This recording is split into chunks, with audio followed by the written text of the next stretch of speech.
Jeffrey makes one of those cringe YouTube videos. I'm 24 and I don't know what to do with my life. I'm 30 and I wasted my 20s. Don't end up like Jeffrey. To make the most out of your 20s isn't actually that hard. You just need to know exactly what to do to secure yourself in a good spot for your 30s. Jeffrey overlooks this. He says it's all based on luck and genetics. But Jeffrey, you play video games for 3 hours a day. You don't read books, you don't meditate, you don't exercise. So what the fuck are you talking about luck and genetics, Jeffrey? Worst of all, Jeffrey will try to convince you that this is the way to live. It is not.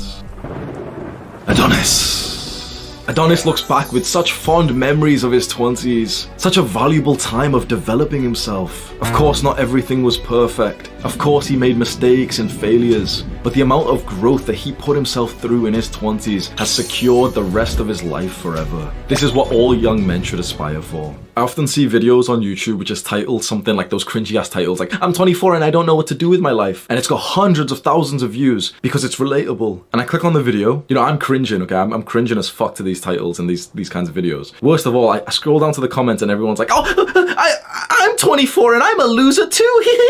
Don't worry, guys. And then there's like a teenager who's pretending to be 40 years old. Oh, I'm 40 and just make sure you shut the fuck up. Just make sure you, bro, it's like a one big like circle jerk of like losers coming together and be like, oh, I'm a loser too, bro. Unacceptable. Say it with me. Unacceptable. Okay, everyone else is telling you like, oh, the 20s is the time to find yourself. It's the time to have fun. Shut the fuck up. Your 20s is the time to build your empire for the rest of your life. Do not listen to unsuccessful, overweight, unhappy people who tell you 20s is the time to have fun. Look at them. I know this sounds fucking horrible because they might be your parents, they might be your teachers, they might be someone that you somewhat like, that you love. Take one glance at them and just think, but I don't want a life like you. You're telling me the 20s is the time to enjoy myself, YOLO. But you're 47 and you still work a full-time job for someone else. But Hamza, some people, shut the fuck up. Some people need to work jobs. Not everyone can be an entrepreneur. Shut up. You can. You want success, don't you? You want to like live a different life from like the Jeffreys that you see around you. You don't want that normal pathway. That's why you're clicking on a video like this where I'm like outwardly speaking to you in like an aggressive tone, but you kind of see the truth to this. You're starting to like peel back like the layers of the matrix, aren't you? And you're realizing, wait, most people are, like, this sounds fucking horrible. Most people are fucking losers, aren't they?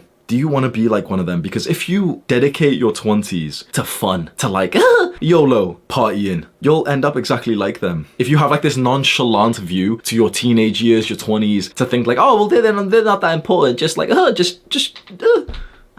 If you're watching this far of the video, I highly doubt you want that normal life. What you want is a life of success, a life of maybe not luxury and materialism and indulgence, but of security, freedom, fulfillment. And you can have those things. You can have those things if you do the right things. First of all, we have to like take away any kind of limiting beliefs that you have. You must believe. Ask yourself this question because this could literally change your life. Do I believe that I have total control over my future? If the answer is no, you don't realize how much of your potential you're missing out on. I've made other videos on that which talks about like limiting beliefs. Honestly, like I've made hundreds of videos. I've talked about sex, relationships, building your dream body. I've talked about making money. I've talked about mental health, bro. I've talked about so many different things. Trust me when I say that your beliefs, your attitudes, the things that you expect to happen are the most important parts of life. If you are sure that you can't change your future, that, oh no, like it's luck, it's genetics. If you think that you have no control over your future, then you're not going to change anything. That needs to be your priority. So continue watching. Only if you feel like you have no limiting beliefs and you're like, yep, I can change the course of my future.